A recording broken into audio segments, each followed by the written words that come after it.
Good morning to one and all. Students, in the previous class, we were doing the lesson The Lost Child from your supplementary English book, Moments. So today, we will start with the same lesson, page number 2.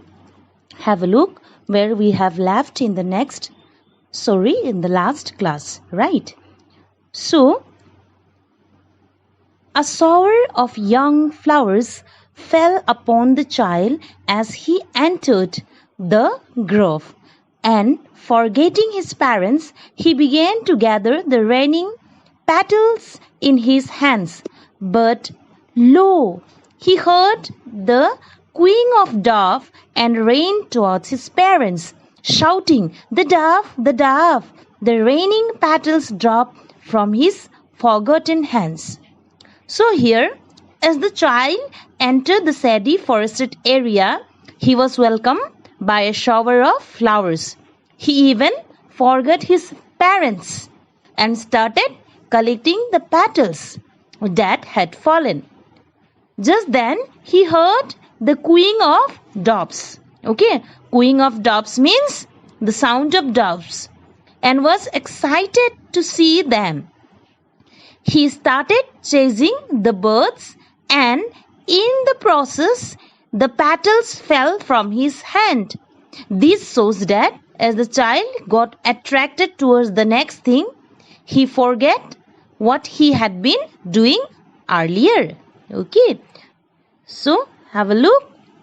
"Come, child, come," they call to the child, who had now gone running in wild creepers round the banyan tree. And gathering him up, they looked the narrow, winding footpath which led to the fair through the mustard fields. So here capers means a playful skipping movement. Okay, a playful skipping movement.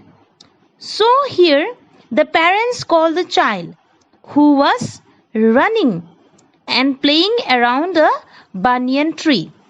They lifted him and walked down a narrow, twisting lane through which they crossed the mustard fields and reached the fair. As they near the village, the child could see many other footpaths full of throngs converging to the whirlpool of the fair, and felt at once repelled and fascinated by the confusion of the world he was entering. Here, throngs means huge crowds and converging means gathering, right? So, as they were about to reach the fair, the child saw huge crowds of people. What they were doing? The people were walking from all directions towards the fair. The dense crowd scared him. The child was afraid of the dense crowd, and he stepped back for a while. But the next moment he got attracted to the mind-boggling crowd of humanity. Humanity means love and concern of the crowd, of the people. Okay. Then a sweet meat seller hawk gulab jamun, rasgulla, barfi, jalebi at the corner of the entrance, and a crowd pressed round his counter at the foot of an architecture of many colored sweets decorated with leaves of silver and gold. The child stared open-eyed, and his mouth watered for the barfi that was his favorite sweet. "I wanted barfi," he slowly murmured, but he half knew as he begged that his plea would not be needed, because his parents would say he was greedy. So without waiting for an answer, he moved on. Here, heeded means paid attention to. At the entrance of the fair, to one corner, a sweet meat seller, okay, had set up a shop, right? So he was selling various sweets like gulab jamun, rasgulla, barfi and jalebi. So when you go to the mela, what used to happen? You used to see, yes or no? The gulab jamun, rasgulla sweet seller. So the hawker was shouting gulab jamun, rasgulla, this type, okay? So the sweets were displayed at different heights and were covered with folds of gold and silvers. So you have seen the rasgulla used to be covered with the foils of like silver color. Sometimes you will find golden, yes or no, foils. So the boy's mouth watered when he sighted his favorite sweet, that is barfi. Okay, by looking at the barfi, his mouth watered because it was his favorite food. Sorry, sweet. He expressed his desire to get one in a low voice because he knew that his request would be refuted by his parents. They would say that he was a greedy for the barfi, as he did not expect that his demand would be fulfilled, so he worked further. Looked at next, a flower seller hawk, a garland of Gulmohar, a garland of Gulmohar.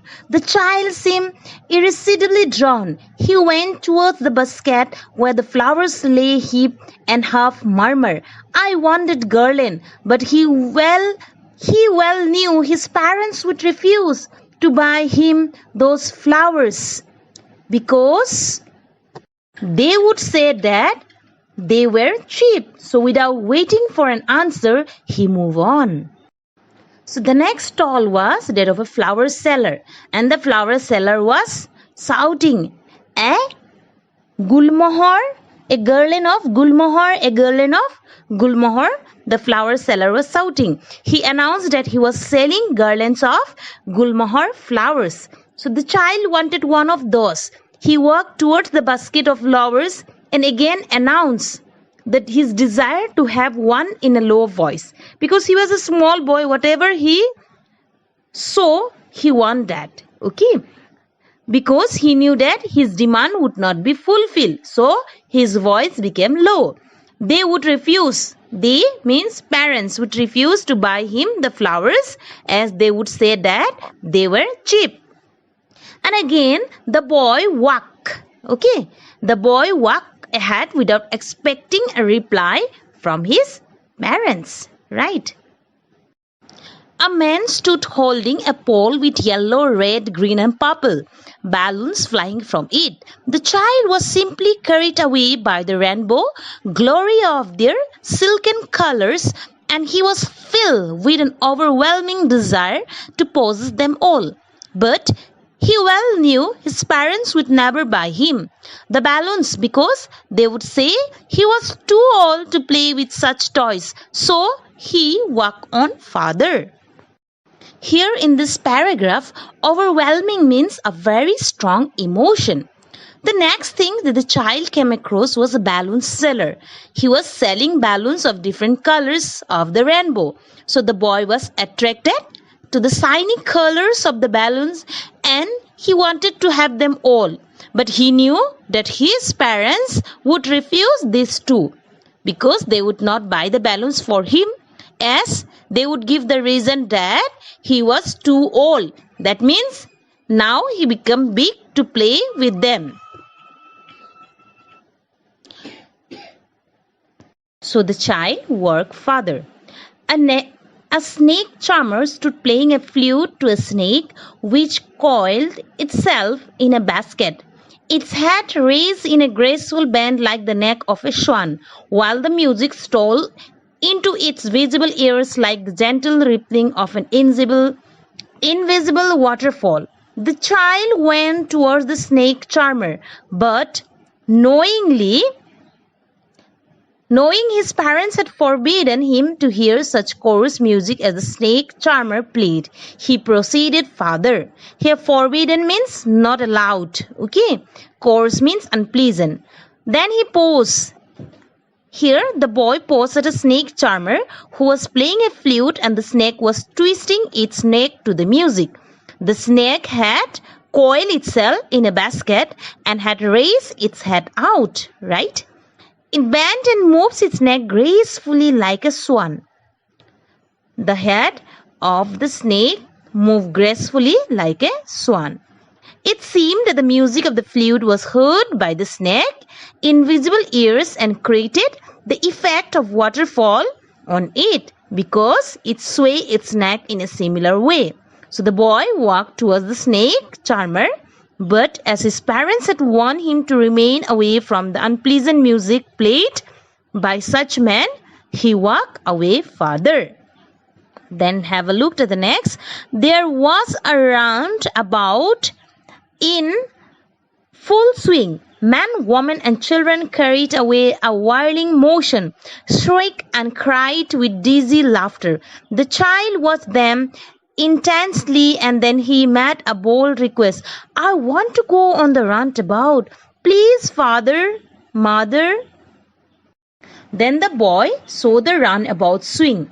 It was full of men, women, and children who were enjoying the ride. So the boy watched the people on the runabout and then with a loud of courage expressed his desire to go on the runabout. There was no reply. He turned to look at his parents. They were not there. Ahead of him, he turned to look on either side. They were not there. He looked behind. There was no sign of them. So when his parents did not reply, he turned towards them. He saw that they were nowhere around. He looked around and behind, but his parents were nowhere to be seen. That means the boy got lost in the fair. When his parents did not reply, he turned towards them. He saw that they were nowhere around. He looked around and behind, but his parents were nowhere to be seen. Within his dry throat and with a sudden jerk of his body, he ran from where he stood, crying in real fear, Mother, Father! Tears rolled down from his eyes, hot and fierce. His flushed face was convulsed with fear. Panic-stricken, he ran to one side first, then to the other, hither and thither in all directions, knowing not where to go. Mother, father, he wailed. His yellow turban came untied and his clothes became muddy.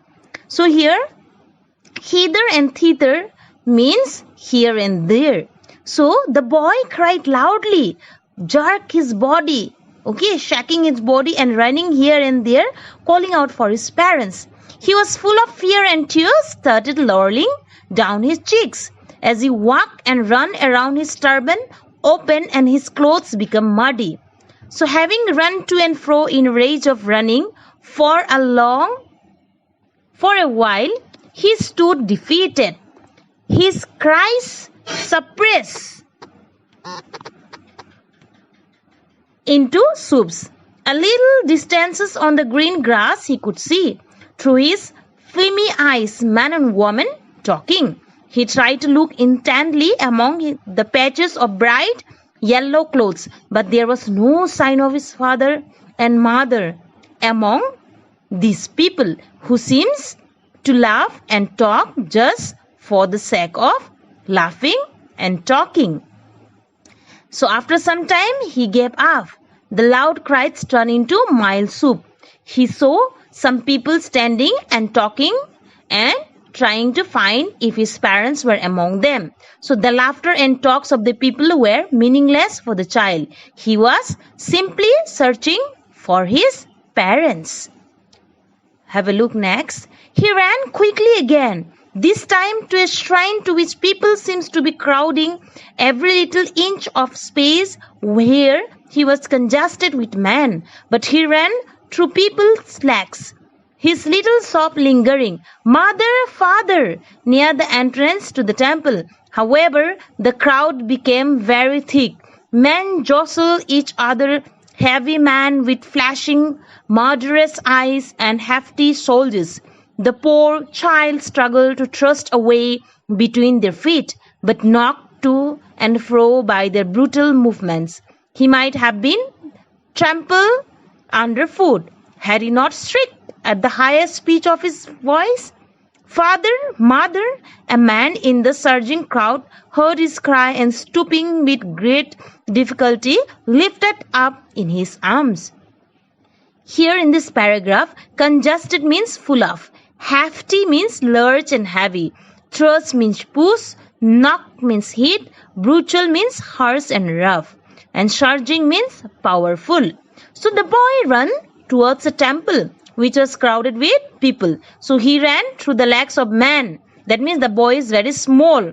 Okay, so the tall man, his height will be the boy's height with the leg of the man, calling out for his parents. So the crowd was pushing each other as he nearest the entrance of the temple. The boy got scared of huge strong man who stare people with a murderous eye and pushed them with their strong and big soldiers. So the boy could have been crushed under the feet of the man had his cries not been heard by a man in the crowd. So the man, he lifted the child. How did you get here, child? Whose baby are you? The man asked as he steered clear of the mass. The child wept more bitterly than ever now and only cried, I want my mother, I want my father. So, when the man, got the child out of the crowd, he asked him how he had reached there. And at the time, where his parents, he asked. So the boy, by looking at the concern of the man, the boy cried even more louder and he repeated that he wanted to go to his parents. Okay. The man tried to soothe him by taking him to the roundabout. Will you have a ride on the horse? He gently asked as he approached the ring. The child's throat tore into thousand shrill soup and he only shouted, I want my father, I want my mother. Here soothe means relax and comfort.